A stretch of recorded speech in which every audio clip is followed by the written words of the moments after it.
I think that's what's missing within the industry is they're not maybe seeing that.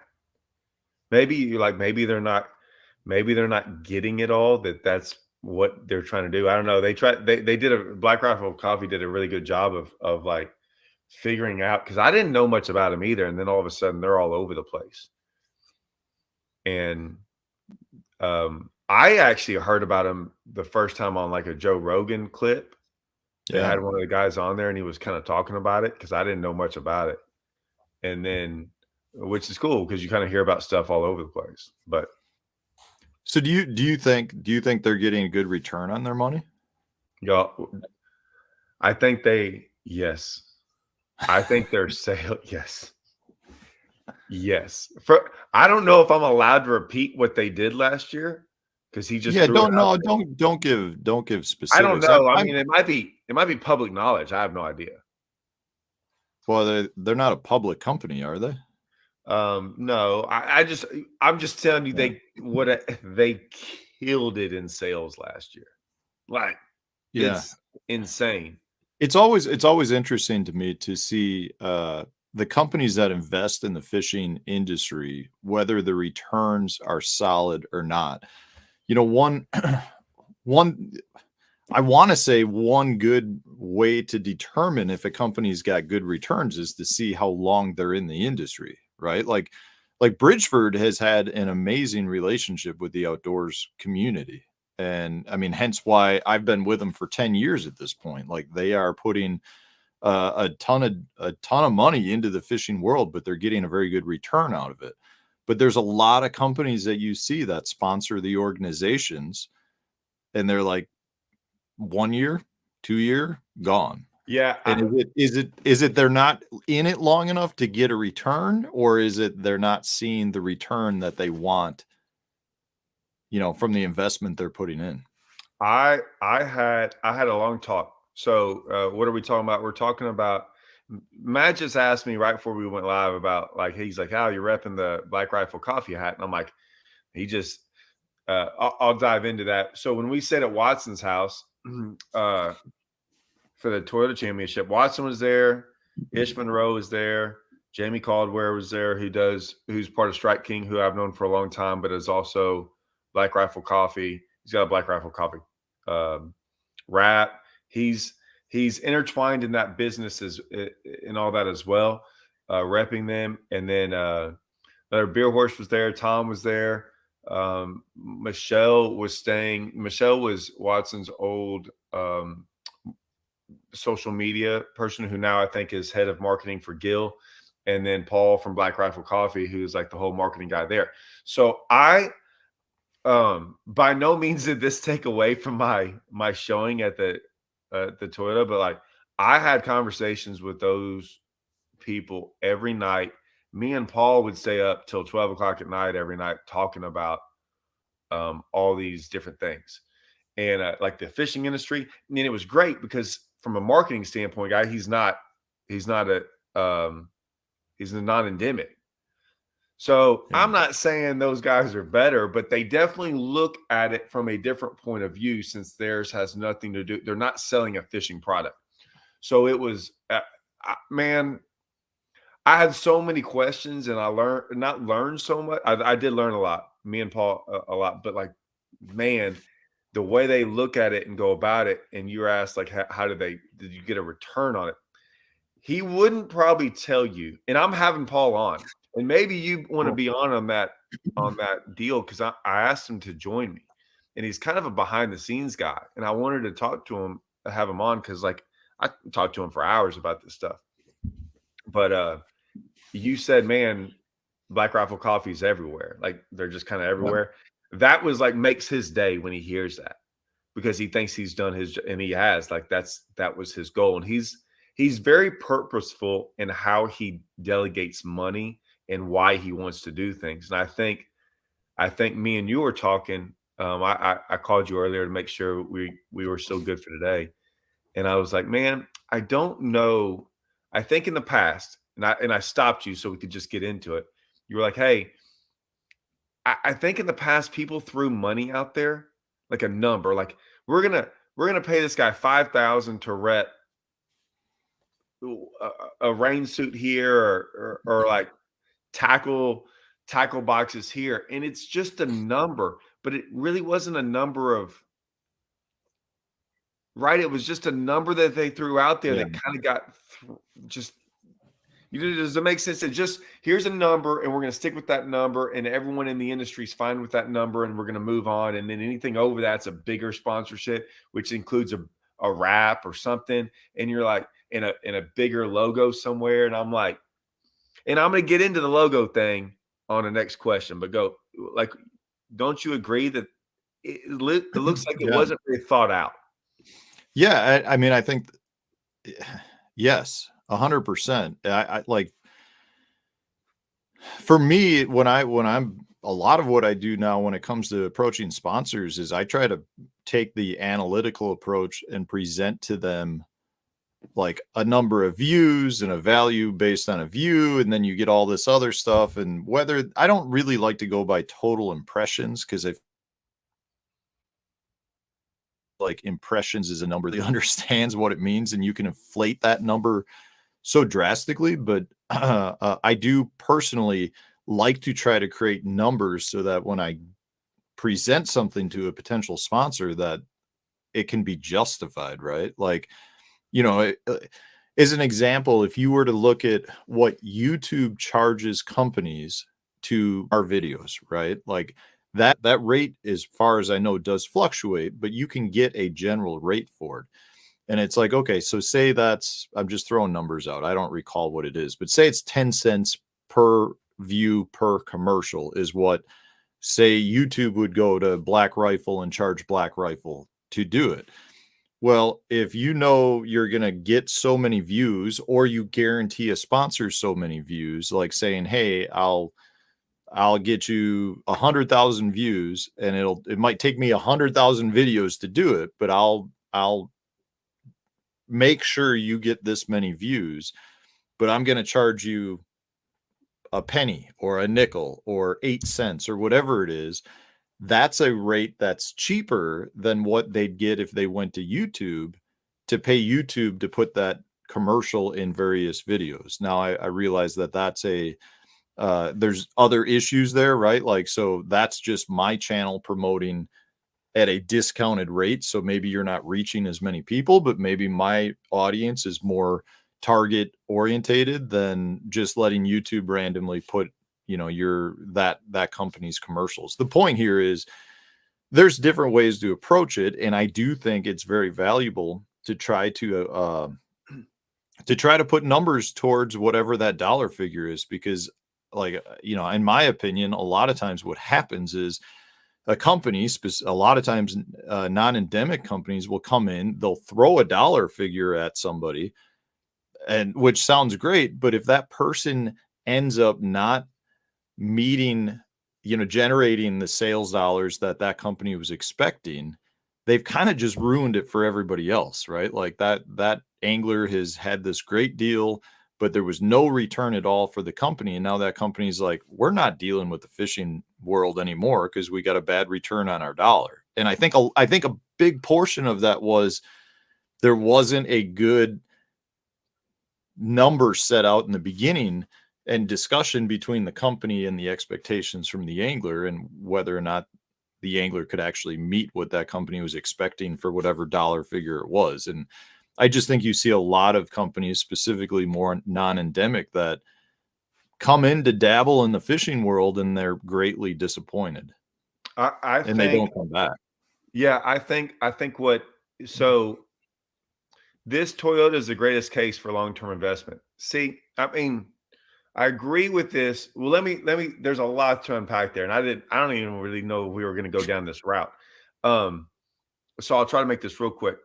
I didn't buy a Toyota because FLW or Toyota sponsors FLW or Bass or any of that stuff. I bought a Toyota 100% for one reason only, and that was the incentive program. And I still to this day have a Toyota.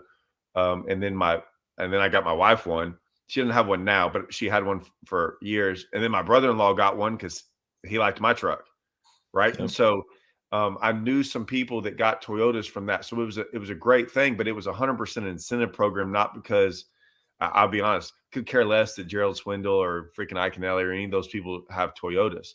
It did make it. They would talk about the towing power and all that stuff. Everyone wants to talk about gas mileage, whatever. But I mean, uh, I did care about that stuff at the beginning, but now it's just incentive. I would say that a lot of those, there's like two things, and we talked about Black Rifle Coffee is trying. Someone else said it. There it is. I think they're talking about that. They're still selling a lifestyle, not just a product. Costa did a phenomenal job of that. They're selling a product, but Costa, outside of fishing, Costa's selling a lifestyle, 100% a lifestyle brand. Fishing was totally on their lenses being the best lenses out there, and then coming up with the Silver Sunrise for sight fishing and stuff like that. They're not selling Silver Sunrise lenses to almost anyone else in the country other than fishermen. And like I said, I mean, every sunglasses I get from them are that. What I'll say is I think along the way, fishing did a horrible job of, and when I say fishing, not us, I think the industry did a horrible job of, I'll just call it what it is. I think they lied to them. I think they manipulated the numbers, and they lied about it. And the companies looked at these so-called numbers that mean nothing and these impressions that I wish impressions would just go away, because I think impressions are worthless to me personally. And I talked to Paul about this, and he can see impressions, but he dove so much further in with, he's, like I said, I'm going to have him on there and we can talk to him, but he dove way into this deal and tried to get to the meat of it all. And I think that's where people, they sold this impression thing and these views things and all this stuff. And I think these non-endemics were like, yeah, this looks good. And all of a sudden they looked up and like didn't do anything for them. And I think most industries too, companies are watching what their competitors are doing, and they know what works and doesn't work. So not only are you potentially burning one bridge with a specific company, if that marketing didn't work out for them, their competitors watch that as well and are probably not going to follow the same path that company did by sponsoring anglers. So it's, you really do. Yeah, I think that's an issue that organizations have right now. Everyone's always like, you got to get the big non-endemic sponsors. Well, the organizations need to figure out how to bring the value to those companies. If it's a good marketing approach and there's sales being generated to it, I don't think the organizations would have any trouble getting those sponsor dollars. But I just keep reverting back to how small of a niche market tournament fishing is. It really is not it's full of diehard fans, but it's not a large market. So it's hard to generate the type of dollars in sales that would demand those high dollar sponsorships. Fishing is like the biggest hobby in the country. I think it's bigger than running. But I think somewhere along the way, there's a big disconnect from tournaments and fishing overall. So I think people love to fish. There's not a big market for tournament fishing in the scheme of things. Go ahead.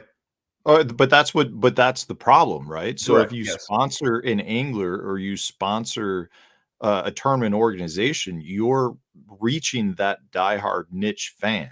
You're not necessarily reaching the millions and millions of fishing licenses that are sold every year to the average fisherman. Correct. I think that's the problem that a lot of these companies run. They're like, we want to hit the outdoorsman. We want to hit the outdoor community, fishing, hunting, this and that. And you go, okay, so let's approach, how do we get into that? Well, fishing tournaments, great way to do it. But you've just taken those millions and millions of potential consumers and broke it down into a much, much smaller, very niche market. So you're not getting that. You're just not hitting the number of people that you would think you would. Yeah. So we're gonna try to stay. So today, like I said, we just jumped into stuff because we were talking about. We're gonna try to do. Matt's got to go. Not anytime soon, but like he can't do the marathon thing today. So you got to go bone fishing. I'm going down to Florida to go bone fishing. So we're gonna try to do the question thing. We're going to be short and sweet and answer a bunch of questions. So we're already probably behind. What I'll say is this right here. Because I'm going to roll through questions and just pick them or whatever. Are they better? I don't really drink coffee. My wife does. So I brought her home some stuff, and then I brought home their like RTDs, which I didn't even know what they were, but they're ready to drinks. So they're like the deal. He came in one morning and just the morning we had off and gave me one, and I was like, man, you know. And so I drank it, loved it. It was really, really good. And then I drank one on the way home because I left the Toyota. And I'm going to just bring this up real short and sweet. I left the Toyota Championship that night, drove home all night long, got home at like 12:30 or 1, and then woke up at like really early and drove to Dallas for my kids' soccer tournament and stuff like that. I did fish the Toyota Championship. Everyone's going to know. I don't feel like going over the whole deal. It wasn't nothing bad. There was, I actually caught some fish. I didn't weigh them in. I'm making a video tomorrow about it. It's not a big deal. I'll explain my view on that. It's not even like it wasn't even an issue, except people kept on bringing it up. And I was like, I forget about that they're like, you didn't even weigh in. I'm like, well, there's a reason. And none of it's even bad. None of it's even like, dude, I threw my fish back, whatever. And I'll explain all that, but I'm not even gonna get into it. But anyways, so if you care about any of that stuff, I will make a video on it tomorrow. And that's it. They were asked. I still don't think the Toyotas. I will say this: I've never, in all my years with Toyota, it's never gone back to the dealership. I've never had a problem with it ever. So they don't break down. I'm not sponsored by them. I'm not nothing. I love the incentive part of it, but man, hold on. Yeah, I mean, see, guys are talking about that. Anyways, let me keep on looking for. Okay, so look, I already have that. Seeing. So I didn't even read this, but I'm just going to look.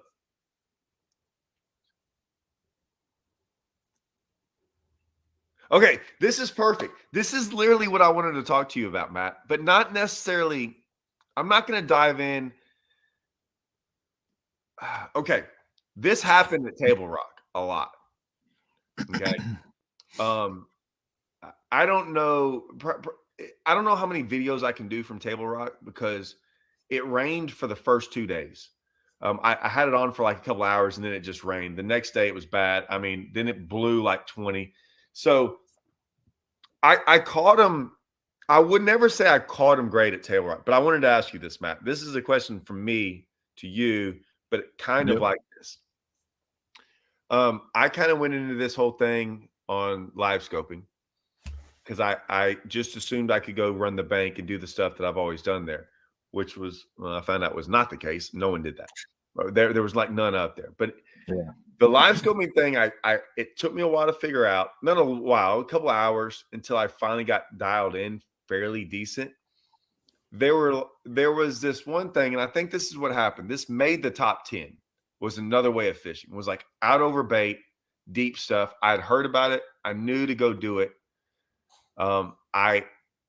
It was raining a lot, and I kind of wanted to do my own thing when I first get there. Like, I don't know if you do that. If you ever hear of like a way a lake fishes or whatever, I don't go do that first. I kind of go do my own thing, right? Whatever my own thing is, or whatever I have in my head. Yep. And I kind of got dialed into that. And I liked it. And once I figured it out, I started catching some. And then I started catching some fairly decent ones where I thought 13 to 15 was going to be, I wasn't catching a lot, but when I catch one, it was, I'll put it to this way. I feel like the first 3 days, I never caught a non-keeper. And so I was like, yeah, this is okay. The tournament day one, like I had a bunch like this, like followers. And they didn't eat it. And I didn't have the bites. It was crazy. And then day 2, I did. But it didn't really matter because I didn't weigh them in on day 1. So I threw my limit back. I never figured out the deep deal. When I say deep, the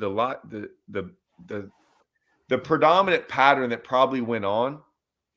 But I'm one of those guys that, like, if you figure out the other deal, I think it's got a better chance of winning sometimes. Sometimes, right? Yeah. when you're kind of doing something by yourself. So I never really figured out the other deal. I never saw it happen. And I didn't look extremely hard because I didn't need to. But then my pattern didn't really, like, I was catching big spots too, like every day, like 3 or 4 big, really big spots. I never caught a spot in the tournament.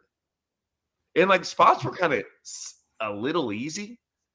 And so not easy, but like from catching 3 or 4 or 5 a day for 4 days straight, along with a whole bunch of big smallmouth, to never catching one for 2 days, never even. I wanted to ask you when that happens to you. I know it does. It happens to all of us. Like what? How do you? I don't know what to ask you.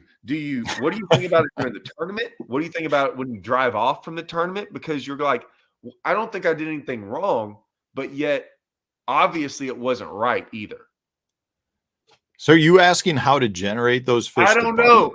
No, I'm just saying that it seemed like that happened, that I was getting them to bite in practice. Mm-hmm. And then in the tournament, that didn't go on. My more of the question was this, because he asked, hey, tips on extremely pressured fall. Now, I have great tips. Really, I'm one of those guys, though, that my tips were great in practice, but didn't generate in the tournament. So, like, maybe they weren't that good. I'll be honest. I don't know. I got him to bite in practice. I'm saying what happens when that – and with live scope, so before live scope, we don't know. We don't know. So, and that's the answer, Todd. So I would follow you up by asking you a question. So you stated you went there with the idea that you were going to run something like that you've done there in the past, but it didn't work, right? No, I was going to live scope the whole time because I've never live scoped there, right? We didn't have live scope the last time I fished there. So, the last time I fished there was a couple years ago in a Toyota, and I came in third. And I was sight fishing, but I was also fishing a lot offshore for smallmouth. And I couldn't see any of them. It was just blind casting around, right? So I came in here not really knowing anything. Like, well, I don't know what I'm going to do. And I just start kind of doing what I do, right? I just start breaking things down. And within a couple hours, it started coming together. What I'm saying is that's what I ran with. I didn't run with the bait with the 100-foot depth, 100 feet deep with bait, and they're down 50 foot. I think that's how it was probably won, and probably how guys made top 10s, and it was probably more of a consistent pattern. I don't know that to be a consistent pattern because I was catching them every day in practice. And really it was only day one that I caught like 2 fish, and that was it. I threw it 200 of them. Yeah. And they just didn't bite. And I didn't change anything from any other day. So, when I brought up live scope, I said, for 30 years of my fishing, I would leave there going, did they leave?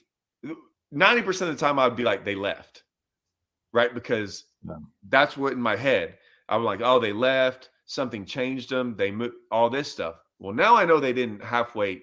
Some of them moved a little bit, but for the most part, they just didn't bite. Yeah. Because I saw them. So now I'm sitting here going, I had that new piece of information with me. And I'll be honest with you, I don't know how to, I got to figure out how to process that moving forward. Yeah. I think that's the kiss of death with forward facing sonar. I mean, if you rely on it too much, you can be definitely screwed if they're not biting. Like the way I would approach that, and the way I have approached it. I mean, I'm definitely not a huge forward facing sonar guy. I weighed 3 fish all year using forward facing. So 3 of my weigh-in fish that I took to the scales. I mean, I caught a bunch of fish doing it. And I don't really have a problem with it. It just, what I've learned is it doesn't fit my style all that well. And unless I'm going to a fishery where it is the right thing to be doing, I kind of try to approach my strengths first, like you said. But one of the things I've learned, at least that works for me, is if I'm in an area and I see a pile of fish, they're coming, looking at my bait, and they're moving away, it doesn't happen fast. I get out of there. Like I mean, I'll pull the plug on that as I would pull the plug on trying a pattern that's not establishing itself. Well, So if I do it for a half hour, and I'm not getting it, if I'm throwing, say, a frog for a half hour, an hour, and I'm not getting bit, I go do something else. I apply that same thing to forward facing sonar, even though I know I've got fish there. So if I've got fish that are looking at it, but I'm not getting them to commit in half hour, I'm at a bare minimum, I'm leaving that whole area and going somewhere else. well, But generally I just switch tactics I completely. burn. I burn. There's no one. I hit 50 areas in a day. So like Okay. I had, whether it be little bitty points, like I had a stretch with like 9 points on it, and through those points would all have fish. Now, I just never picked the trolling motor up, so my area is huge. Then I drove all over the lake, little spots here and there that had fish around. Like when you live scope, I did it so much that I could go forever and never see a fish. So like I had Right. all these. I had I had brush piles. I had places without brush piles. I had rocks. I had trees. I mean, I have 14 foot of water, 8 foot of water, 30 foot of water. I had bluff banks. I mean, I cover the biggest spectrum I could ever imagine. So, and I know not to. I never throw at those fish more than a couple times, anyways. Like 3 or 4 casts, I'm done, and I'm moving on. Um, what I'll ask you is this: is what's one of your strengths? What's one of my strengths? Yeah, what's one of your strengths? Just I don't flipping a jig. flipping a jig. So if you go to a lake for the past 10 years that you go flip a jig, right? And you know that, like you know that if they just made you fish the tournament that day, right? And just said you got to start, you'd go flip a jig. And if you went to a lake you've been to before a bunch and had success on, because I've had quite a few top tens at Table Rock, all I'm going to do in practice is go to the same stretches I've always caught them on. I'm going to learn Mhm. some new ones over 4 days, but for the most part, I could probably go run the same pattern I've always done over there for 3 days in a tournament and never have an issue. Like I'm going to figure it out really quick. But don't you think when you're that familiar with a technique, you'll pull the plug on it faster too? so here's the deal. I get there, and so I was like, if I already know how to do all that, and it's always worked for me, I went into this tournament going, I know it's there. Let me go learn this thing over here, because I think this is how it's going to be won. And I think I'm right. Mhm. And I was right. Maybe not the way I was doing it, but doing this pattern. And I'm like, they don't know how to do the other pattern. Right. I got that in my back pocket. So I Yeah. went and did this. Now, I'm also a guy who don't get like these guys know me. I don't I'm not the crazy live scoper. I don't put all my eggs in one basket on anything except maybe sight fishing. That's the only thing. So I told myself, don't even go do this on day one. Yeah. 4 hours in, I went and started doing that. Right.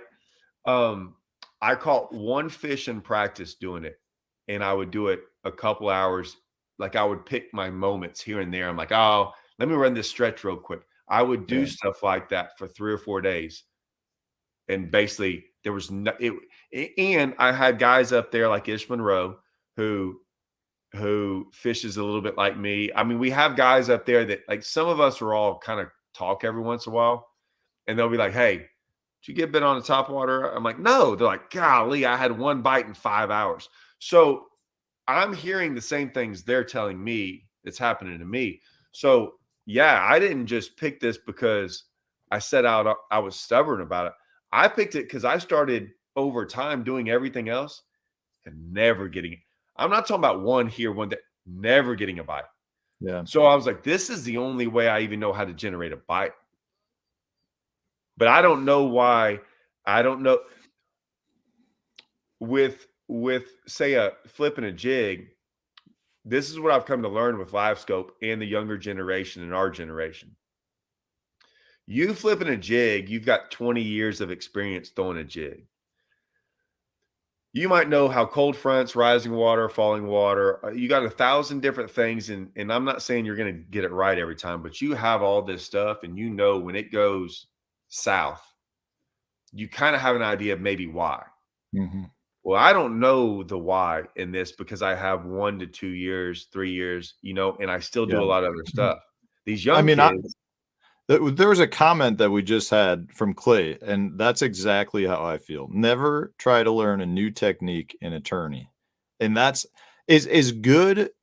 Well, Like I the wasn't for this wasn't a new no, technique I by know, any but means. you said forward facing, you committed to it 100%, and if it's not, I don't mean a Well, completely I new said technique, but if I was you're gonna try to do it, and then I yeah, went back to doing a whole bunch of other stuff. I just had to do it because I couldn't catch a fish doing anything else. yeah. No, But I think it comes back to the experience too. I mean, the guys out there that the best ones out there, that's all they do. Like, that's all like, they don't do anything but look at the forward-facing sonar. So, I mean, they're that dialed into it where I just feel like as good at anglers as we are, I mean, generally, we feel like we can pick up a technique and go with it even in a tournament situation. The problem is you don't have the experience to rely on. So when something does change or you see the fish react in a certain way, you're kinda like, "Shit, I don't know exactly what I should be doing here to adjust," versus picking up your favorite bait going, I know exactly if the fish do something, I have all this experience to fall back on. I mean, it's the wonders of fishing. Like as much as we want to come up with reasoning as to why the fish are doing something, we're never truly going to understand what it is. For all we know, you were throwing a worm with purple flake instead of blue flake, right? Like, I mean, maybe that makes the difference. Maybe it doesn't. Maybe your rod was 2 inches too long and you were moving it, more than the yeah. guy who won, and he was throwing the exact same thing, but he had a Well, shorter rod. yeah, I definitely so I do know that there's a difference between, and I knew that when you get around bait, so there's a difference between what I was doing. I thought what I was doing was I was around bigger fish, like it's pretty odd. Well, and we talked to, I have certain guys that we'll kind of, talk to, and the fish I was catching seemed bigger because like I said, everyone was like, "Hey, you caught any small ones?" I'm like, "No, I ain't caught anything small." Like I have like I'm not saying I'm catching 4 pounders, but I'm like I caught a couple threes and fours, and I'm going, yeah, I'm not catching a bunch, but I'm catching big ones, and I'm seeing some bigger ones, and I'm not pressuring these fish. Like I'm getting a bite here and there and trying to, Yeah. stay off of them. Um, I do think a lot of those fish out there on that bait, I think they're way easier to catch. They're harder to they're harder to they're harder to get because they're so deep and they're moving so Yeah. fast. There's a whole different element to it, and we can get into. But those fish are moving, and you got to move with them, and you got to intercept them in 50 foot. It's not easy. I think so. That becomes a different deal. I thought the fish I was on were bigger, and I will say this wasn't a new technique. I will say that I have been doing this technique for about 2 months nonstop. What were you doing? We all Uh, wanna know what you were doing. as and whatever. But I will say I have learned I've never ran into a problem where I had that big of an issue of getting him to bite, which I will say, when I got back the other day, they were like, I'm like, hey, look, that was probably the best thing that could have ever happened to me. And the reason why is I also I have my lucky job of being able to work for Strike King and design baits. Like we had a meeting yesterday, and I said, "Hey, that was the best tournament that could have ever happened. Worst tournament for fishermen, but for me building baits, best tournament in the world because we don't come up with anything new when everything's working, right? But Yeah. I'm like, I saw the flaw in some things, in some baits, and what needs to happen, and my mind's been racing. And I told him, I said, "Hey, I told Strike King, I'm like, y'all aren't going to hear from me for the next 2 weeks because I'm going to the lake and I'm going to figure this. I think I know what I can do to come up with something totally new." So, So so what no, I I'm wanna not going to know say it just because I of that no, reason. no, that's fine, but I wanna as a bait builder myself, I'd love to know what your process is. Like, are you out there are you molding everything? Like, do you have all that at your house? Or are No, you are you going out there like gluing baits together? Like you just said, you've got this idea as to how to This one I will. fix it. What are you Well, what are so you gonna do? when I made the gravel dog, that's exactly what I did. I literally cut baits open and glued baits together and sanded on them and made the gravel dog. Um, the when you have engineers that you can work to too, like I have one of the best ones with Shane. Me and him talk all the time. So he actually came down. So what I was doing at Table Rock, he came down a month ago, and I said, "Hey, you got to come down. We've never been fishing together." He came down. I said, "I want to show you this." And so we did it for 3 days straight. And if you ask me, he's like, "Dude, this was one of the best 3 days of fishing." And I'm like, "Yeah, me too." The problem is maybe these fish, or maybe the time of the year, or whatever it was. Um, we went from throwing smaller stuff to bigger stuff, and we learned a whole bunch of stuff in 3 days. And I learned a bunch about the actual, I wouldn't technique baits. We were throwing different baits and techniques about the same thing, and learned a little bit about it. From there, though, I was going. You can see mistake. This is the one thing about live scope. You can see mistakes. Okay, and what I'll say about that is this: every time you throw a bait out there and a bait turns away, it's just like sight fishing. I tell everyone all this about sight fishing. They're like, "What's your trick to sight fishing?" I'm like, "There is no trick." Okay, sight fishing is great because I get to throw out there and the fish gets to tell me what I'm doing right or what I'm doing wrong. So anytime I do something wrong and that fish turns away, I'm not doing that ever again. Right? That's the wrong thing to do. Live scope allows you to do that. You throw out there and you do one wrong thing and you see a fish turn away, don't ever do that again. You start seeing things that are the right things to do because you get the right responses. You also see the wrong things to do. So I'm going, oh, I have an idea that if I could get my bait to do this, I think I could generate. Hold on. Is this okay? The question I had before of how do you get those fish to commit? I think I have an idea on how to get that fish to commit. I think I have that by staring at the screen for hours every day. I think it's just like my frog fishing. I frog fished for 20 years. I don't know if anyone ever did it more than me. I saw the good and the bad of frog fishing and how to get one to commit better than other frogs or how to work it a certain way, things like that.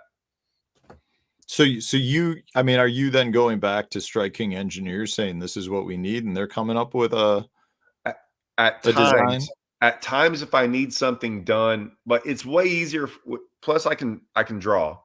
So, like, I won state my senior year. You got artwork?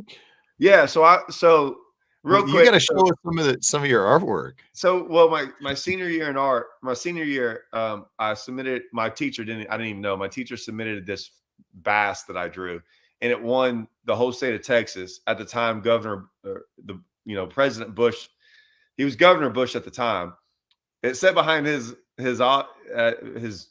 desk for like a whole year. Like he kept it, did all this stuff. So I'm lucky enough to draw this stuff, so I can draw things out for them in detail, specifically, everything. So then they can take those molds and mold it. Because a lot of times it's way easier for me to be like, "Hey, just mold this for me real quick."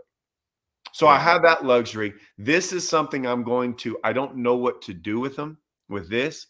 I think I can put stuff in it, or I think I can do stuff to it to make it do what I want to do. I don't know exactly what it is, but I think I can trial and error it. So this is going to be one of my trial and error projects. You got a name for it already? No, I don't even know because I don't know. I have an idea. I don't know if it's not. It's kind of no. I've had this idea for like 6 to 9 months, and no one's really, even from Strike King, no one really like jumped on board with it. And I'm just like, and that's okay. But I was just sitting there like, guys, I'm telling you, it's the deal. So do you, and if this is too invasive, that's fine. But with respect to working with a company like Strike King, do you feel like the idea has to be big enough to sell a certain amount to make it worth their investment versus like a small niche market? This is this is a long conversation. This is what we have meetings about. We have giant meetings about, what might be phenomenal for me and you, right? And might go win us a tournament, might sell $30,000 worth. Or then they Yeah. can go build a spinnerbait and put it in Walmart and go sell 3 million of them, Mhm. right? And so it's this weird, bass fishing is a weird, and bait designing and bait building is a weird thing to juggle, because we're like, once again, we're in this small market of tournament fishing, right? So Yeah. everything we're talking about is almost irrelevant to the guy walking into Walmart, Academy, and all these things, and they're just like, I just want to throw a rattle trap, or I just need a worm on a Texas rig. So um it sounds good, and all that stuff at ICAST looks all amazing, and everyone talks about it, but it is very, very small, in my opinion, as to the sales and fishing. So they got to Yeah. juggle that, right? You got to somehow plead your case of going, this is going to be the deal and we need it. And then they're like, yeah, but it's really not going to sell as much as y'all think. And Yeah. that's the case with a lot of things.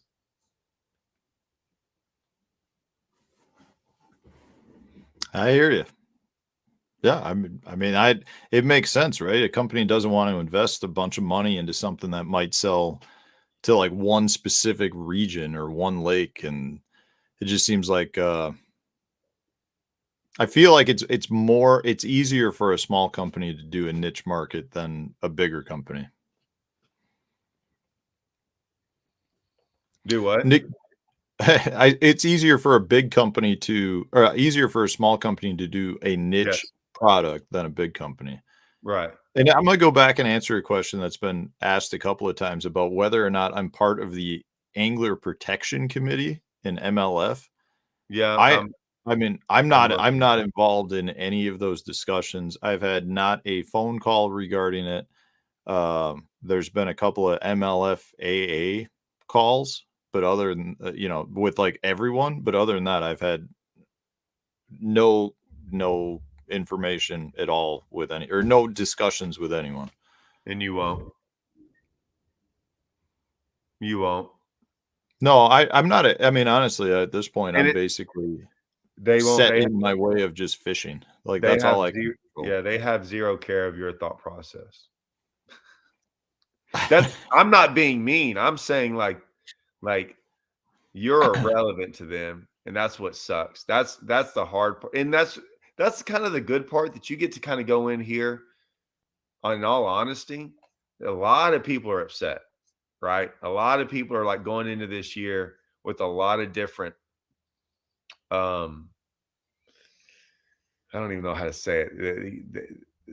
So there's going to be guys going in here that just signed a contract. They just signed it November 1st, that know that they could win Angler of the Year and they won't be back next year. And that's what Yeah, those guys are going into this year doing. And then you got other guys going into it, that you got like a handful of guys that could care less what happens to anyone. Like they're gonna, there's the top guys, they could care less.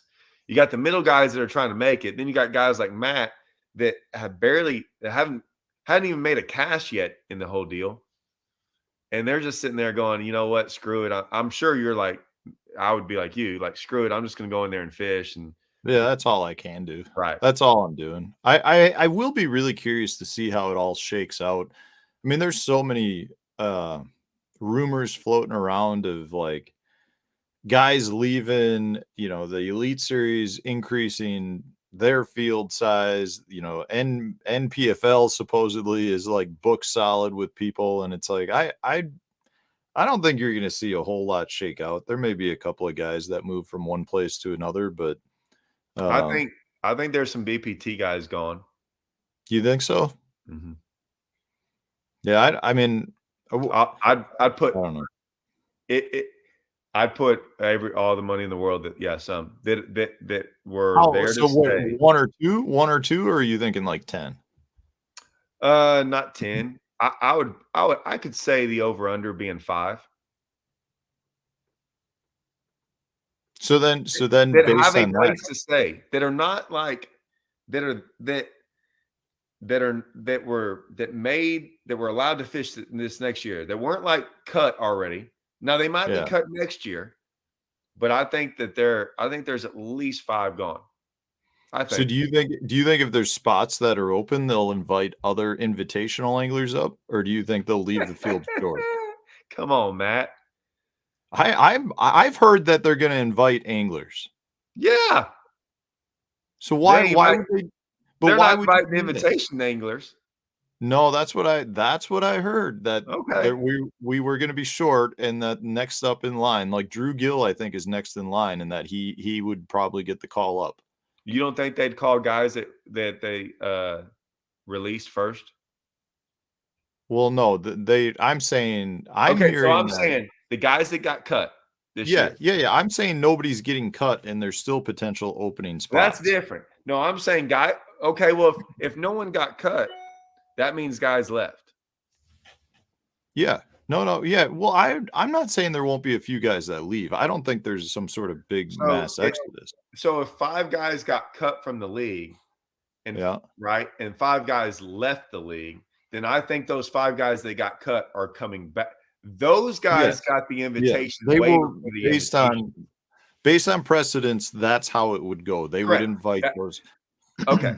Yeah. No, no, no. I'm with you on But that. I'm saying, so I if they're thought short with that, would they roll down to the invitationals to yeah, fill a yeah, yeah. field of I think league? they would. I They just haven't don't. done it before. Huh? They have not done it before. So there What was the first year, I think the last year you fished, remember the top 4 guys from each, at the time, pro circuit tournament would go to the BPT to fill their field from 76 to 80. I never fished there with the BPT.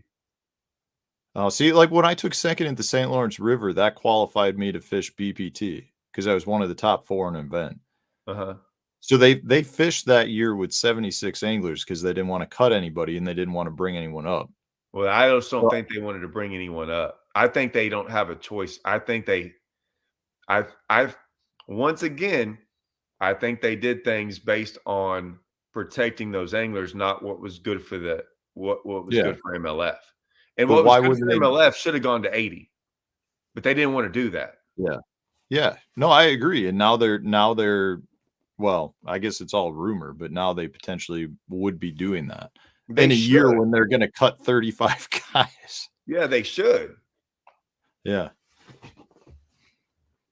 So I mean, but no, I think that's a different thing than because they just have spots to fill. Yeah, they'll go down the invitationals, I would assume.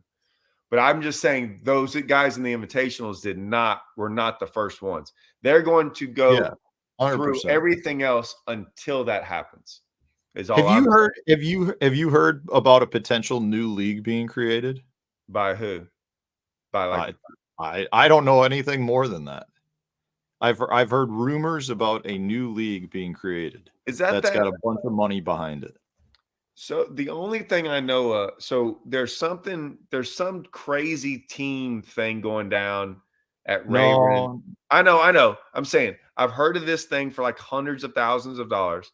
And then somewhere on these comments, like when we did this stuff, they asked one time, are you gonna fish some circuit thing? And I don't know if it started somewhere in Alabama or where it started. I'm trying to think. It was kind of a broad tournament name. I can't remember what it was. And I heard about it a little bit, and then I don't hear about it anymore. And maybe I look at comments. Maybe someone's yeah, Steve's asking me, had the changes to BPT been made, would I have made the same decision? And I assume what you mean is to fish the invitationals to try to qualify for the BPT. And uh I don't know for sure. I would be willing to bet you that I won't say that. I would say there's a good chance I probably would not have fished the invitationals and probably fished the opens just based on the number of spots. So had they made the changes and it would have been 5 qualifying spots out of 150 anglers, that's a 1 in 30 shot versus the opens, which is 9 spots out of 225, which is uh I don't know, was that 1 out of every 25? I would have definitely weighted the opens more. Whether I had made that decision or not, I don't know. I really liked the invitational schedule this past year, so that, was part of the reason as well. But I think the invitational signups are going on right now. Oh, I know. I'll They be really curious to hear how it's going. I mean, I got a call yesterday asking if I was going to sign up for them, and they've never called me before asking if I was going to sign up. So so I'm they so might be they short. yeah, they called me. They called me as well because well, just because I won Angler of the Year. So like I think where they make the top 5 from the Toyotas, I believe, something like that. Yeah. And I said, no, I don't believe I'm gonna fish them. And then and just in case anyone's wondering, and then they asked me, they asked me, can If you you knew can, anyone, can you tell me why? And what that's what did exactly you what I say? did. I laughed a little bit and I was like, um, you could probably talk to Daniel Fennell and some of those people, but I'm just saying that they probably know why. And like I'm like me and Daniel are really great. Like like me Yeah. and Daniel are cool. I I meant that because I'm sure most of those people have seen some videos over the past week or two, and I'm like, I'm sure they know. This poor lady probably had no clue, but I'm like, I'm sure they know why specifically me. I don't think I probably have to tell them why, and so they know. But I have had a lot of people, um, and it's crazy because people will always be shocked about what we think about that. One of my good buddies, I'm sure he qualified too. He was in our division. He has always planned on doing it, in the sense of he's got the sponsor money. I think it's going to be paid for. And he asked me, and I said, "Hey, here's the deal," and I told him exactly what I thought about fishing those things. And I'm like, and he's in a different spot. I said, "Don't let anyone tell you what you should do because no one's in your spot." Right? I went into long stories about how like these guys that fished the tour back in the day kept on telling me I needed to fish it. And I'm like, yeah, it must be nice that so and so is paying all your entry fees and all your expenses. And I have to come shell out 50 grand out of my own pocket. And you're over there telling me, hey, I want to go fish against the best. And I'm like, no, you're over there fishing because it's all paid for. And there's nothing wrong with that. But don't throw me this BS that you want to fish against the best because I guarantee you they don't pay you all that money. You're not fishing over there. But I said, hey, look, man, you're different. You're here in Texas. You made a bunch of money last year fishing regionally, locally. I was like, that's not the same for a lot of these guys, which me and you've had this conversation about Yeah. like where you live. I said, so you're not in the same boat as everyone else, but I was like, I have zero problem with going and fishing the invitationals. My only thing is just know what you're getting into, right? Just and then Yeah. he was up there with me and Ish. We're at the meeting, and it got brought up with Ish, and he doesn't know Ish at all. And I've never said a word to Ish. And he said, I'm thinking about going and fishing the invitationals. What do you think? And Ish Monroe like left all that stuff, right? And oh, it's gonna be paid for. Ish turned around instantly, goes, go do it. He said, if it's paid for and not, you're gonna make some money, go do it. But if it's Yeah. not paid for, and that's what we always talk about, is if it's not paid for and it's not set up right, then don't go do it. But I mean, I'm the first one to tell you, like, there's nothing wrong with this stuff. Just understand what you're getting into. A lot of people Yeah. think we whine about stuff, Matt. We're not whining, we're explaining why it is we choose to do what we're doing. There's a big difference. Yeah, and I think there's also it's a business. I mean, it for us, it is our sole livelihood. So dollars and cents really come into play. I mean, I had a great conversation with a phenomenal young angler who's struggling right now to make a decision as to do they go the invitational route or do they go through the opens.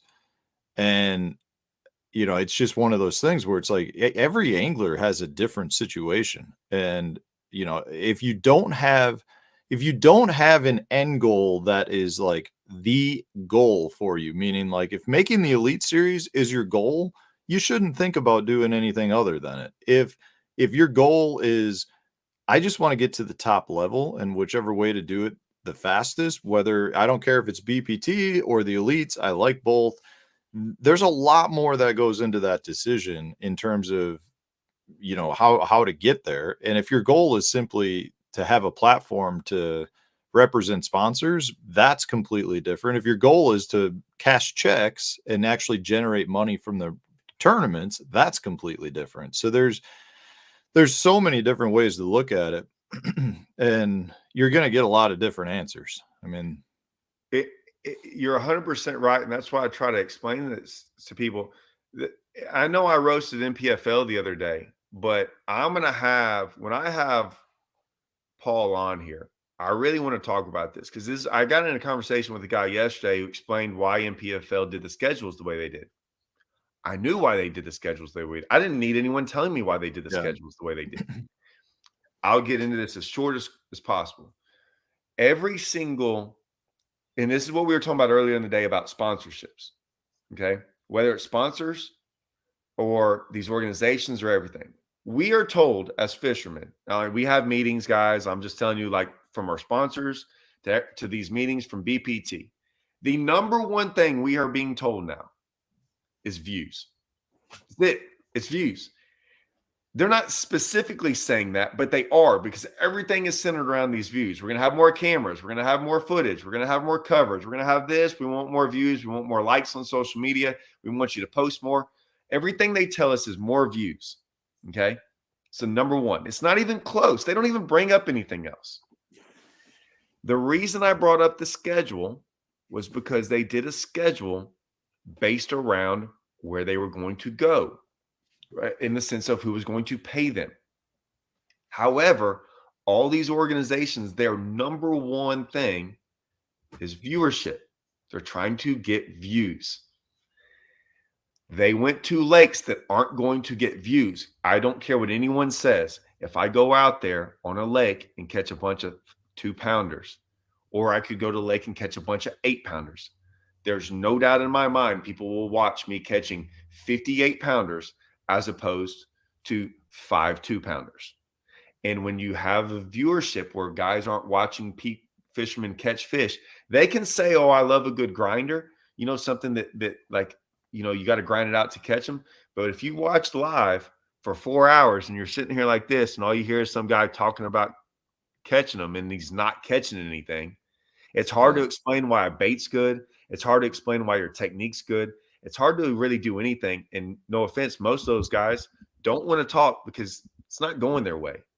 So my point was they did all that, but they didn't make their schedule, which is 100% has a cause and effect to their views, right? They just went after the money of these places. And I get it. I understand they had to do that. But if it was me running a trail, if that's my number one concern, I'm going to go after my number one concern. And if it fails, it fails. Okay. But if not, you're just prolonging another year of if it's not good for TV, eventually people are going to start watching. That's my only thing about the schedule. It's not, I don't care personally, me as a fisherman, I don't care where they go. Right. But the problem is I care that the NPFL is around next year. I hope it is. But to me, all these companies, we needed a place to fish. If they're going, if every year they go downhill, we're not going to have a place to fish. That's all I'm saying. What do you think the organizations get from the Chamber of Commerce? Dollar-wise? I could throw out a number. I mean, I think it's like 10 grand. No, I think it's more. Do you? Yeah.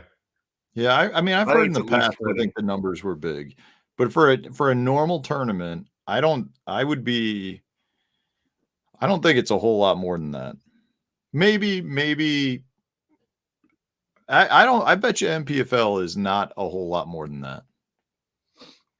So the only reason I bring that up is to go with your point.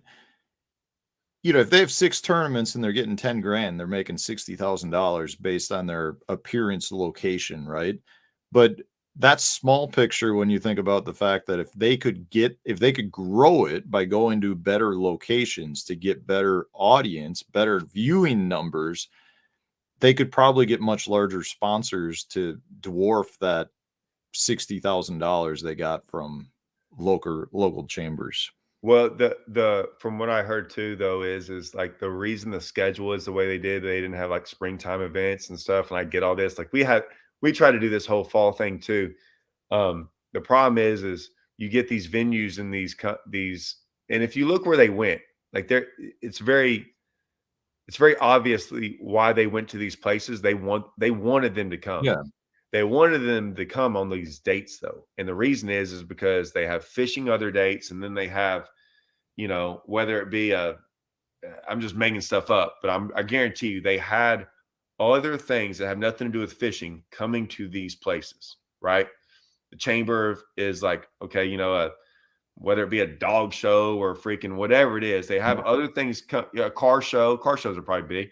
They have other things coming to these towns, and this spread it out to where fishing is not going on. Like they're not trying to compete against, their two big brothers of MLF and BASS. Yeah. But and I don't. You think Saginaw, Michigan paid big bucks to have MPFL come and fish there? I think that's why they went there back to back years. Well, I'm sure they got. I mean, I'm sure they're getting paid. I mean, you can always tell when a chamber is put money towards this. I mean, you see it right now, like Lake Eufaula in Oklahoma. All of a sudden, everybody's going there, and it's because money's being thrown. 100%. I just don't know if it's so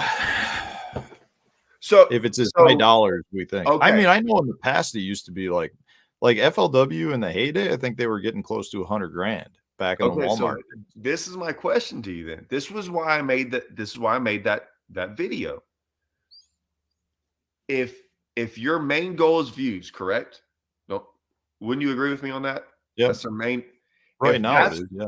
Yeah, it should be, right? Because that's where they're going to get the viewership. That's where they can get potential sponsors. That's where this thing can go from here to here, right?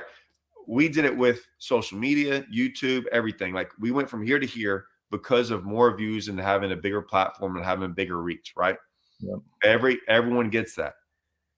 But it would be like so if that's what they should have done, and they're over there, and I'm not nickel and diamond 20,000, but that's 6 events at 20. I mean, if you're worried about that $120,000 and you're a fairly big organization, that scares me. Yeah, for sure. That you're having to worry. Granted, I might not make $120,000 in a year, whatever. But as an organization, if you're worried about $120,000 somewhere in there, and you're going to base your entire schedule off that, and hey, I do not. I have no idea, man. We might be way off on this. They might be making 50 or 75,000 off one of these things. I don't know, but if that's the case, that would scare me. Going, really? If we're worried about 20,000, shoot, I'm worried about getting paid. Yeah, dude, and that's going like what Jay just talked about. The elephant in the room. He's talking about, that the lion's share of the sponsor dollars is going to the organizations. I mean, believe me, I don't think I've ever avoided that topic. I think that's one of the biggest issues that anglers have right now, because the reality of it is with all of the circuits, for the most part, you could show up at the ramp, have all the anglers slap down their entry fee, and have higher payback at that specific, just by throwing it all in a fruit jar at the tournament or at the takeoff.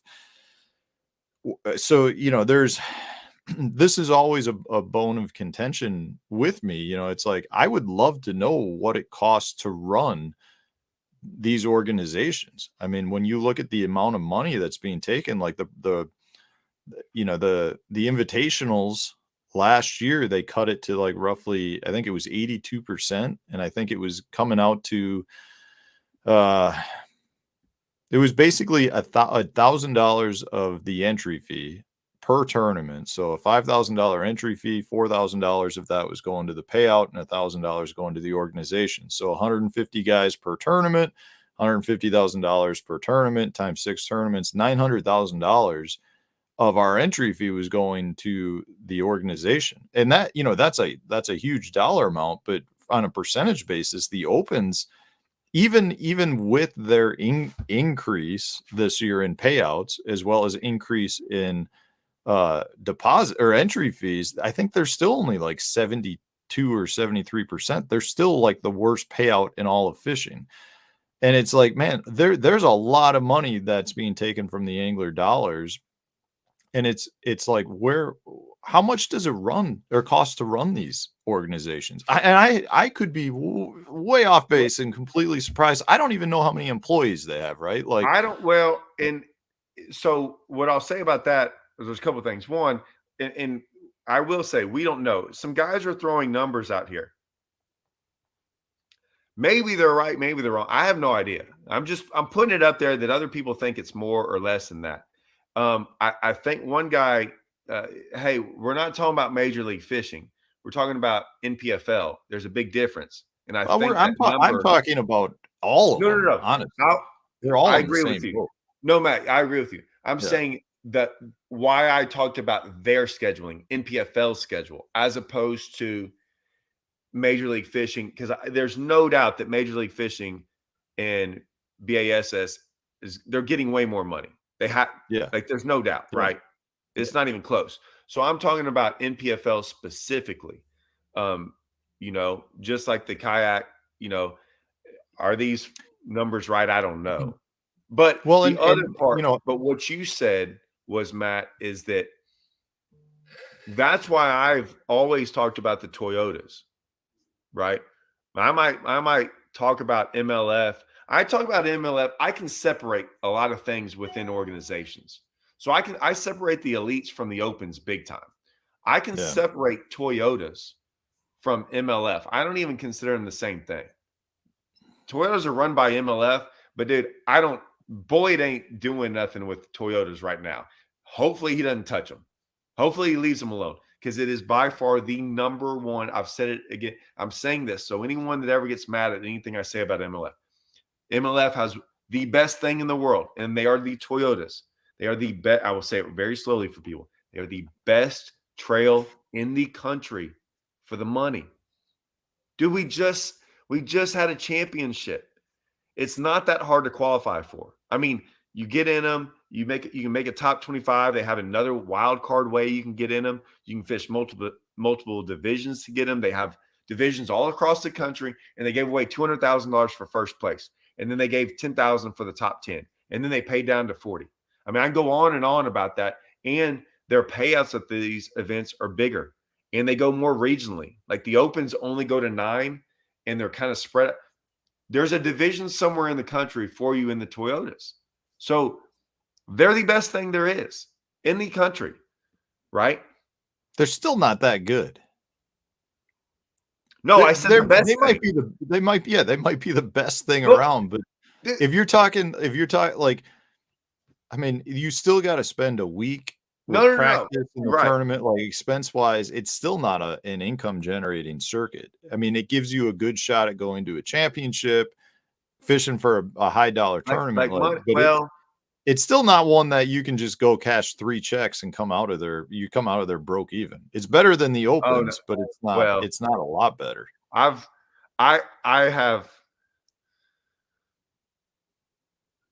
different. I've had very good success in the Toyotas. Yeah, I get that. I mean, I'm not saying there aren't guys making money. Some guy asked one time to pay all my stuff for the Toyotas, and then we would split the profits. And I was like, no. And I was like, dude, I've profited for the last 10 years. Just like even this year, I probably won over close to 30.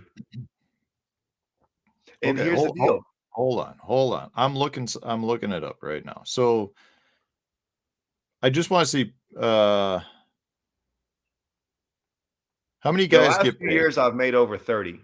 3 years. Then 2 of those years were because of the championships. But I didn't make a check in the championship. This is what I'm getting at. The Toyota at the Potomac River, 150 boats. Okay. You take 30th place. So you beat one out of 5. That's pretty dang good for a tournament, right? That's a payout cut spot. They paid $2,400, 2,409. That's the same for 26. So at that point, you're 1 in 6 guys. Your entry, what's an entry fee for a Toyota? 1,800, I think now. Okay, so you won $609, but for that tournament, you were there for a week. So your lodging just ate up that $600. You lost money when it takes gas, boat gas, travel gas. If for me to drive to the Potomac River from my house, it's like $300 in tolls each way. So I mean, like if I were to go take 26th place in that tournament, I would have lost well over $1,000 and had a really good tournament. Like that's what So, I'm getting at. Like well, okay. that's not a good payout. I So, understand there's a championship and this and that, but well, so, well, I know, but all I the can do way is they've structured the Toyotas is for like the best regions out there it's a glorified BFL is what it is. So okay. you've got 3 tournaments in your area. Like the guys who are overfishing like Alabama, like I think this year it's like Gunnersville, Smith Lake, and Chickamauga, I think is one of the series. Like that's awesome for those guys over there. And I would love to fish those 3 lakes, but it makes no sense. Zero business sense for me to want to go down there and fish that circuit. Okay. So Saying it's still not that good. Tournament fishing is the fact that we all choose the fish these is ridiculous to me. I still have a hard time understanding why I do it, other than it's a part of the big picture. It's just one of the arms that helps makes everything else move. all right. So I'm going to go. You want to start in 21, 22, or 23? Okay. In 2021, I won Angler of the Year. Okay. So, and I won 15,000 Okay. just off that. Okay, so but what do you think your expenses are? I want to know Well, that too. hold on. No. That was just in the so I won, but then I won another 14 at the championship. Okay. Okay. So that's 20. That's well, I won. Yeah. So that's basically the way it was 29,000. Okay. But I also won Angler of the Year, so that's another 5,000. Okay. So that's up to 34,000. Okay. Yep. Now I also let's see, that year I made a top 10, won Angler of the Year. I think I probably won. There's a good chance I made another 4 or 5,000 pretty easy in incentives. Sure. From Toyota, Yamaha, Costa. They have incentives. Yep. So there's another 5. So now we're close to 40. Yep. Okay. And For me personally, to fish those, I just want a number to fish those I'm 4 gonna give you. tournaments. I'm gonna give you. To So fish those 4 tournaments, I'm gonna say $13,000 or $14,000 in no. expenses. So here's the deal. What do you mean no? No, It's gotta be. it's not though. You got to realize though. But listen, this is why I talk the way I do because I'm in it. So that year, I don't remember where we did. You know what? We fished Rayburn, Texoma, and Grand. Okay. Yep. If I remember right. No, I don't know if that was the case that year, but I know we fished Rayburn, and I know we fished Rayburn twice. I remember that now because I remember the one in May. So I think we fished Rayburn twice. It's an hour from me, and we have a place there. Anytime I fish Grand, I stay at Hallman's, so that's free. I just stayed at Watson's for free. I know, but you can't. You gotta look at it like I understand, but no. And here's why I'm going to tell you all this. Here's why hold on. Let me explain. No. So and then last year I finished 9th, won 13,000, but I made 22,000 at the championship. And this year I won Angler of the Year again, won 21,000 plus another 5. Okay. And then incentives probably pushing 30. So I went like 30. Okay. That one year I made like probably 40 and then 30. Yeah.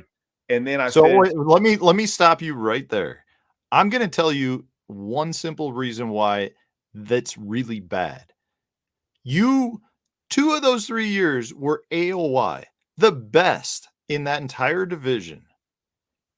And after expenses, you didn't even double your money.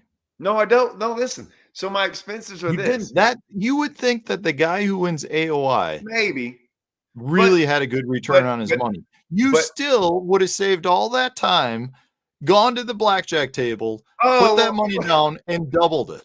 well, I'm talking about fishing. There's only so many things. So I fished 3 events. Okay. I didn't have to fish 6 or 9. So invitationals right there. Right. So my 3 events cost me less than 6,000. If you fish enough of these Toyotas, and it is, listen, I do all this for a reason. We go to the same places in these lakes, right? And I did this a long time ago. I went and fished the Lake of the Ozarks one. I've been doing it for a while because I knew that was an investment down the road. I stay with my buddy Corey. It's free. I stay there for the open, and you're like, well, that doesn't count, but it does, because here's why. If I have to rely upon the invitationals, no, just hear me out. Then they go all I'm over the laughing place. at the comments. Oh, I'm not looking. Listen, I haven't seen them. If I go all over the invitationals, right? I don't have these luxuries of finding or knowing these people, because they're always changing the schedule, and we just have to do what it is. Toyotas have kind of gone to the same lakes, and so you kind of start figuring out, if you do them long enough. Look, I'm not the only one that does this. Like, the guys that come to Rayburn, they stay with us too. You know what I'm saying? Like, we have this little. I mean, if I came up to, like, if you come to Rayburn, actually, no one's even asked us, by the way, Matt. I don't know if you're fishing the invitationals, but they stay at our place. No. Okay. So that's one of the luxuries. And if I ever went to their place, we'd stay at their place. Like, that's what we do as fishermen, is like, you stay at our place for free, and one day down the road, you can pay us back by letting us stay there. We've done that. I did that with David Mullins. We do it with whoever. When they come to Toledo, there's going to be guys staying at my buddy's house. We all try to help each other out. What I'm saying is over time, and I've never had to travel further than Grand Lake for any of my divisions, which is 7 hours away.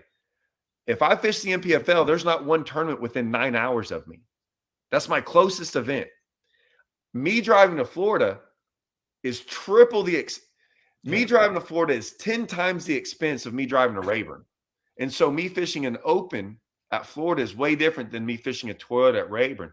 And a lot of these guys around the country, when the Toyotas go to Smith or Gunnersville or whatever, it might be a glorified BFL, but you tend to cut costs, and you figure out how to cut those costs a lot better. Because I always laughed at the guys from Rayburn or from Texas driving and fishing these opens 14 hours away, and they won't fish the Toyota in their own backyard because they would cut down on expenses. So if you do make some money, you actually get to keep it.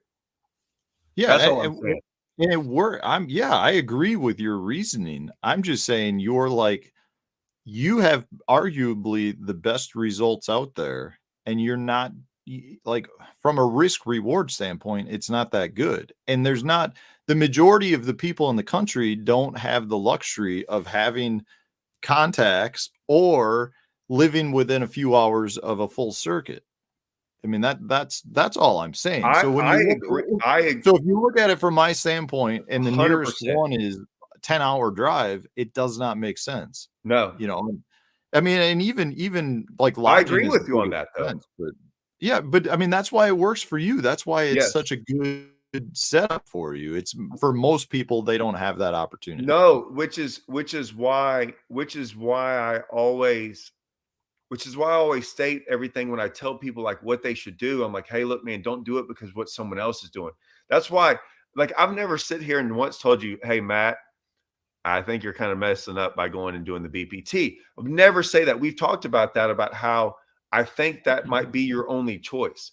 It's why I told my buddy, I said, hey, dude, the difference between you and all these other people there, because there's a bunch of guys on here that, like, I'm not dogging anyone, but I see their social media posts. My dream of fishing the invitationals has come true. I get to go do it, blah, blah, blah. And I'm just going, well, we're going to see what you think about this dream of yours, because this dream, I don't know what it is other than you're getting to go do something. It's not, like you said, is it profitable? I was Right. telling my buddy, you are leaving a situation that's very profitable to you right now and joining one that has way more risk. Yes, you could win one. I get it. But me and you are both realists. We know how hard it is to win a big tournament. I mean, right? Yeah. And you even said, hey, the money was great, but man, it only lasts for so, long. Like I look at the big picture type deal. That's why I'm so hard on tournaments though, because I've always said all these tournaments are bad. I said the best tournament in the world. You know what the best tournament in the world is? It's only good because all the other tournaments are so bad. I don't know. I want to hear it though. No, that's my thing. To be the Oh, best tournament yeah. circuit in the world, you just have to be better than all the bad ones. You Yeah. don't have to be great. You just have to be better than the bad ones. And that is a horrible, Yeah, that's that's a horrible whole to say. well, but and it is what it is. All these other the tournament organizations are businesses looking to make a profit as well.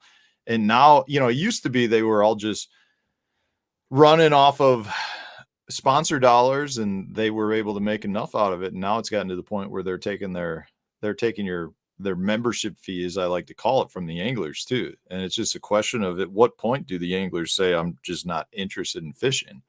And I think there's, from what I see, you've got the guys that are cashing enough checks to keep doing it and they keep playing the game. You've got guys that are 1 or 2 years and done, and they say, living the dream wasn't what I was expecting. And then you've got, so they're in and out in a couple of years, and then you've got enough young blood that comes up and wants to try it. And it's like you're able to maintain that full field, but it's just a matter of like we got to get to a point where the anglers are at least fishing for their full money. Well, yeah, so I do get frustrated at comments because like this one. I don't know, like I'm gonna be nice here. Okay. I'm gonna be as nice as It's possible. true. That's what I just said, though. Okay. Okay. Now, Matt, how Let's hear how it.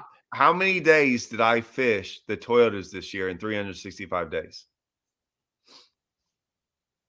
I mean, the actual tournament or the week? You were gone Just 4 weeks. 4 weeks.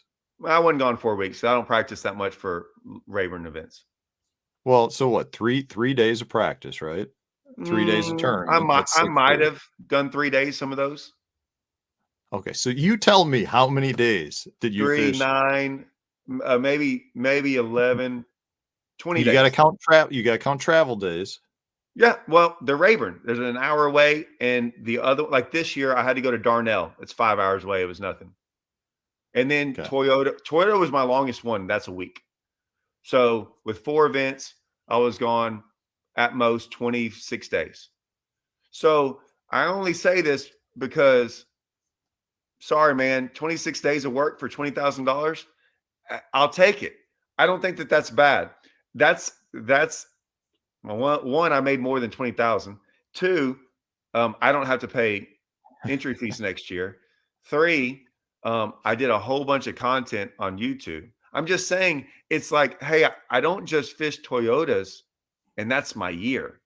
If I I love fisherman justification because that's exactly how I do it. I made this much money, but it was only this many weeks well, worth of yeah, but work, I and mean, it leaves this other opportunity. but, I'm just simply stating with that, oh, Todd, I agree. you are the best at it basically for the last 3 years, and even though you justify it as you're It was a making like month. $1,000 a day, which is great. It was a month out of my time. 9 out of 10 guys out there are nowhere near that. You are an exceptional angler and you're making it work for you, but the majority anglers out there cannot do that. They're losing money still fishing those.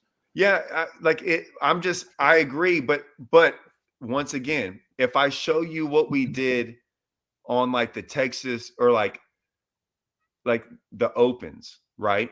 Or anything else. And then I showed you the same thing and I had the same year. And all I can do is Yeah. go based off of what would happen. My profit would be less. And so my whole deal is like we all still fish, right? Because they can laugh at that number all they want to.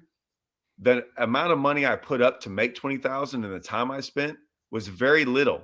If you go look at, if you're going to put up that same amount of money to go fish the invitationals and then go look at Angler of the Year standings and see how much they made, it's going to be laughable. And yet they spent probably 6 times more. Like they spent half their year doing it. And then I went and fished the Texas Team Trail, the Brandon Belt stuff, the Bassmaster Opens, and I did all that. And when you add up all that money, the little 20,000 here, and like, oh, you only made 6,000 here. Well, when you add up all the money and you're up to 80 grand or 90 grand at the end of the it's year, a good year. You're taking that as an insult. That's not an no, insult. well, This comment's not a shot at you. It's a shot at the organization, meaning the best guy out there only made $20,000. It's not a shot at you. It is 100% a shot at the circuits and how poor the payouts actually are. Somebody who has the years that you're having should make a heck of a lot more money. That's what I'm saying. It shouldn't be 28 days of work. You're the best out of 150. You put down $20,000 and you won $20,000. If you're the best for 28 days of work, you should get rewarded more than what you actually got rewarded. And this is why I tell everyone, so go right here. This is what but see, you're saying the same thing I have. When I go, if you go click on the Tackle Warehouse Invitationals, go do it on your phone. Yeah. And you go to standings. I've done this for every year, right? Ron Nelson won Angler of the Year, correct? Yep. $75,000. Yep. He won for this year a little He'll have over $75,000 in tax write-offs. He'll have probably close to $70,000 in expenses. So he broke even. Ron Nelson was Angler of the Year in the Invitationals. Okay. He won $75,000. Shoot, let's pick Michael Neal for second at 60. Yeah. I don't consider you because you won one.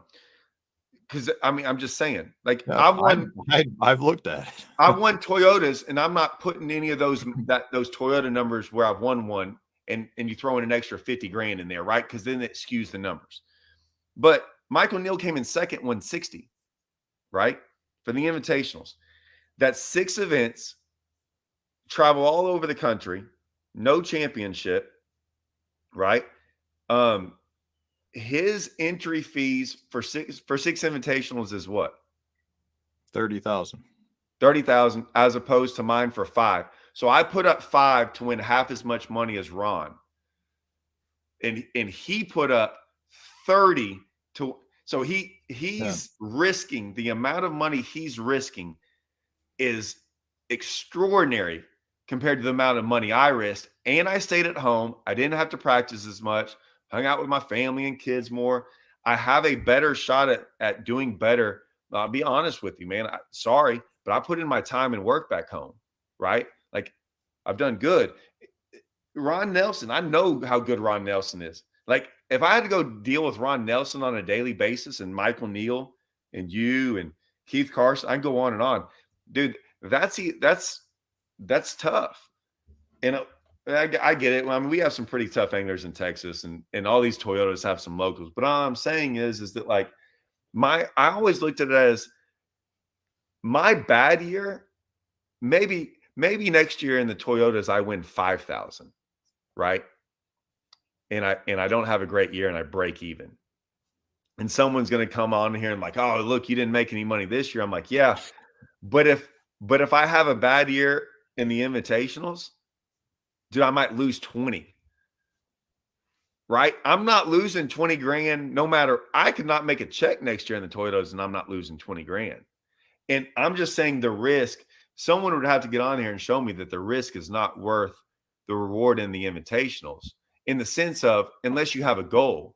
Y'all have a goal. I get that. But if your goal is to make, and everyone's going to have different, once again, everyone has different situations. What are you laughing about? I know I'm laughing because we're right back to where we were. This goes back to what I was saying. There's not one organization that's good out there. I won't sit here. No. The Toyotas are a better payout than the Invitationals. I think when I did the math on the Invitationals, there were 13 13 guys that won more than like $40,000, which means out of 150 guys, 137 of them lost a lot of money. Right. Like, I mean, it's terrible. I mean, it's terrible. That's And across all the boards though. yeah, that's what I'm saying. I'm just simply stating the Toyotas aren't that good. You're sitting here in love with the Toyotas No, because I'm you are saying they're crushing better. the Toyotas. No, I'm saying they're better than everything else. What's better than them? Local stuff. Even Well, local stuff's not that good, but local stuff on a percentage basis is generally better than I all may of the national level stuff. um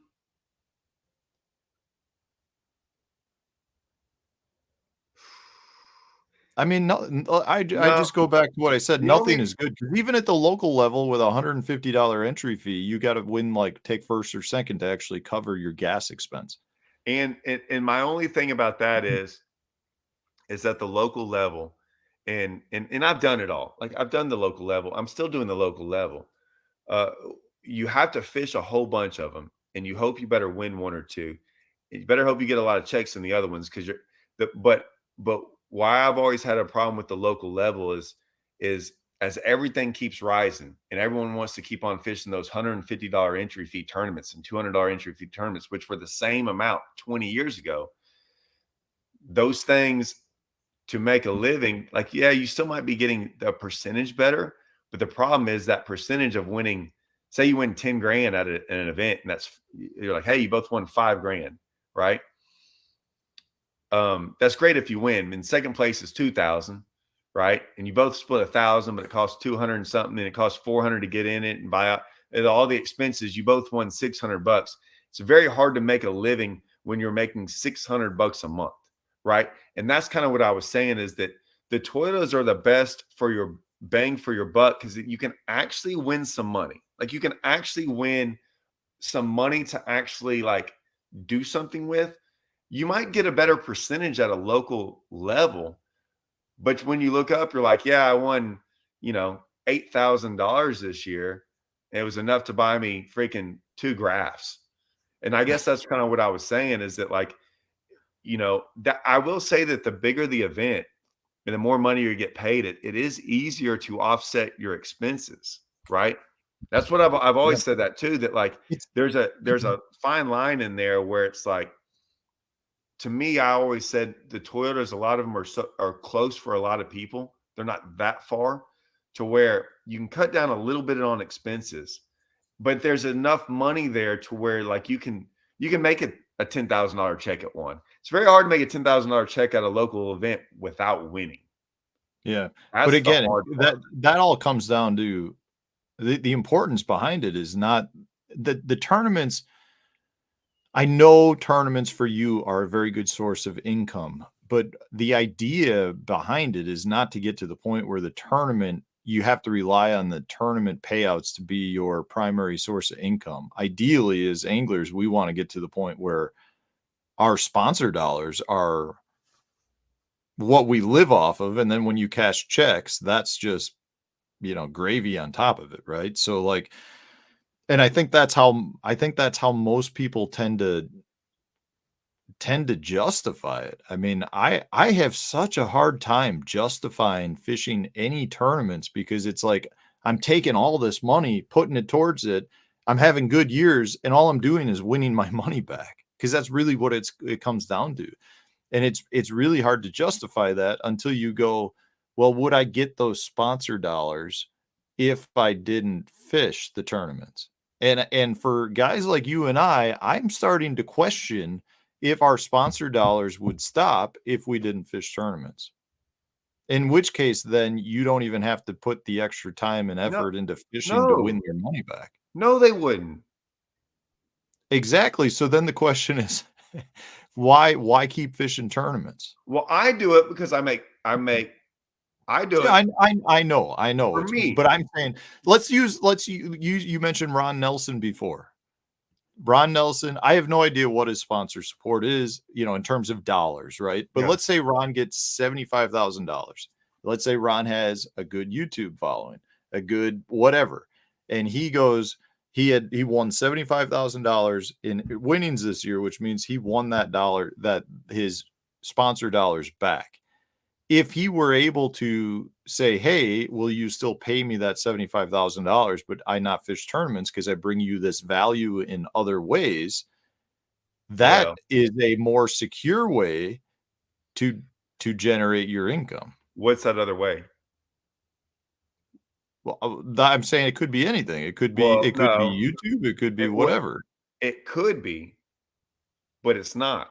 And so that's why that's why when I look at this stuff and me and you can have a conversation about that is because we have figured that out. I I look at it as I always did this.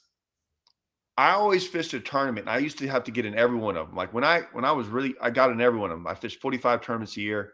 I would go from weekend to weekend.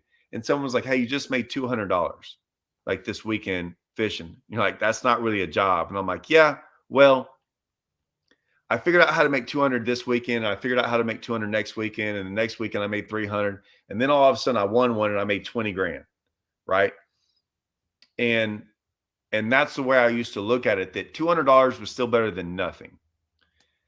And the reason I looked at fishing was I always way to make some money somewhere along the way. So like we looked at it as, I mean, and most of the guys that are trying to be pro should look at it in a certain way of they better be good enough to make some money, even if it's a small amount. We have gone, but we don't rely on BPT or MLF. I don't rely on the Toyotas for my livelihood is like I used to. It's a way to make it's just another revenue stream. I don't think any of my sponsors, I think they like it, but I think I do stuff with that, right? I think I have a validity that we both me and you both have a Mhm. validity in our fishing that makes our YouTube viable, right? And it makes our social media viable. And maybe we created a brand, although someone on one of the comments one time said Jacob Wheeler has a brand, we don't have a brand. That's fine. And we both recognize that there's only one Jacob Wheeler in the world. There's only one Kevin Van Dam in the world, Yeah. right? We understand that. However, we still have figured out a way. I don't know if Ron Nelson and I don't know about some of these guys if they've obviously we don't know how they're getting money or what they're doing with all that stuff, but we just chose to go a different route. And I think me and you both love the fact that like we both agree on Yeah. that part. I think me Yeah. and you are fine, that we would be okay. I just don't know if that's all you're doing. And I'll be honest with you. I think if that's all you're doing, I would never sponsor you. Me Yeah, personally. Jacob Wheeler actually said on Bass Talk Live, I was watching him. He made a fantastic point. He's like, if I were a sponsor, I would not invest in any angler that was not investing in himself, meaning putting in time to build their own personal brand. And you know, I don't want to fault any angler. I mean, I was that angler for 10 years where I just wanted to rely on yeah, exactly. Rely on my tournament performance. And that is good enough to a point, but you're just not going to get, you're not going to get to the better places without investing in yourself and trying to grow yourself as the sport changes. Yeah. Yeah. I mean, that Corey, you're spot on with that. I mean, 100%. the problem is we're addicted to the sport. We are diehard, head over heels in love with bass fishing. And you know, for people like us who are competitive, this is our outlet. I mean, this is it. And the problem is we're willing to pay to play the game. And you know, there's a part of me that's always like, you know, there's a lot of you look at poker, right? Like a lot of the best poker players in the world are, yeah, it's that 1%. They win, win, win. But there's a lot of poker players that play the game. They start off and they do really well. And this is the same thing with gambling, like sports bets and stuff. You know, they do really well. It eventually catches up to them. And there's always part of me that thinks that with like fishing, like, man, I've been able to do it for a long time. When is the run gonna end? Well, And and I know you got to go. I know you got to go, but I will say this, and I've always said this. We talk about that, like I don't know what anyone thought about me and you and what we look about. I mean, we look at all this stuff. I don't know if we don't look at this stuff more the same than almost anyone else out there. We really do. We Yeah. might have, I know we got in the Toyota thing, but it was like, we still agree on it. 100%. I was just saying it was the best one. You were saying, yeah, it might be the best one, but still bad. We 100% agree on that part of it. We still think that it's a flawed system. Agreed? Yep. What I always tell everyone, and I will never go into this and name names because it's like I feel bad for them, for people. What this sport never shows you is this, man, and you know them, man. Like I have friends or I know people, and they did this and they were phenomenal at this sport. And all you hear about the guys that have these breaks, like they're great fishermen, like the Brandon Polinick, you know, that slept in his truck and did all that, and they put Brandon Polinick, and dude, I'm a Polinick fan, but they put him up there, and it's such a great Polinick's so easy to put him up here and go, look what this guy did, and you're like, and it's like you could be Polinick. And I'm sorry, ain't nobody being Polinick, right? Polinick's freaking like a stud fisherman. Like he got it. He came in at a young age at the right time and did whatever, right? It's nothing. This isn't a knock on Polinick. It's not his fault. Yeah. But it doesn't show the 20 other guys that did what Polinick did, and they have credit card bill. Like they're not fishing. Not oh, they took a back seat and did something else for a while. They're not fishing anymore. They looked up. They were great fishermen. They had boat troubles at this event. Something happened here, whatever it had. And next thing you know, they had a run of a bad 4 months, and they're not fishing anymore. Yeah. And like they're paying back a whole lot of money, and they were good. And that's the part that people don't talk about. And you're right with what you were saying. When does that run end? I'll say this: my run might end next year.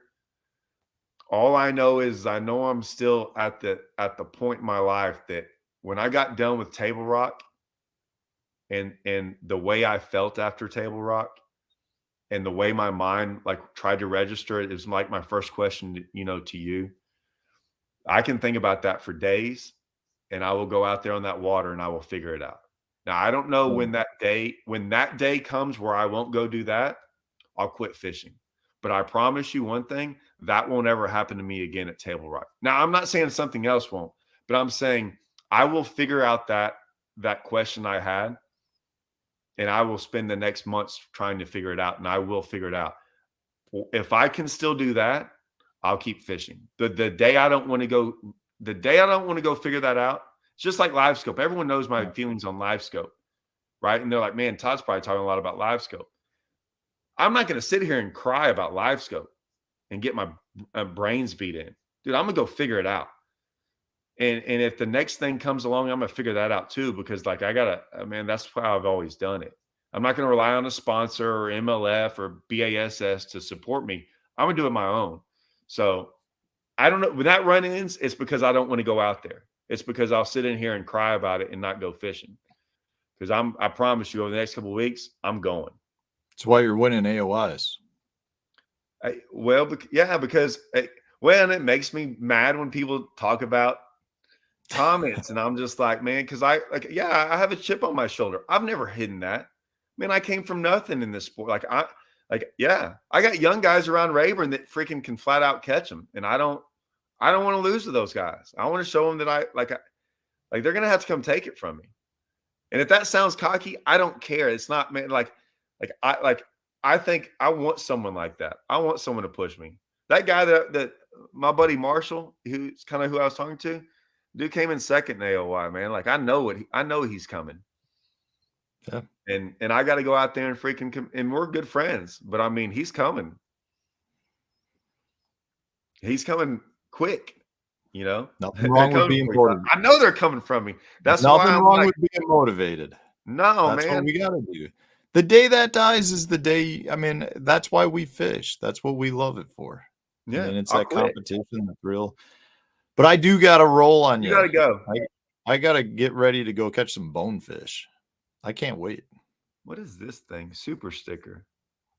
Wow, cool. What is You that? got stickers you're selling, Todd? I don't know, man. I don't know what that I is. want to get me one of your stickers. I'll slap it on. That's a I'll Bass and slap it on Furious sticker. Bigfoot in the background. Go have fun. Awesome. I don't know what we're gonna do over the next couple of weeks, but I'm sure me and you got more stuff. If I go figure Yeah. something out, we'll come on here and I'll talk about how I figured it out, but won't explain Can't it. wait. All right. See you, man. All right.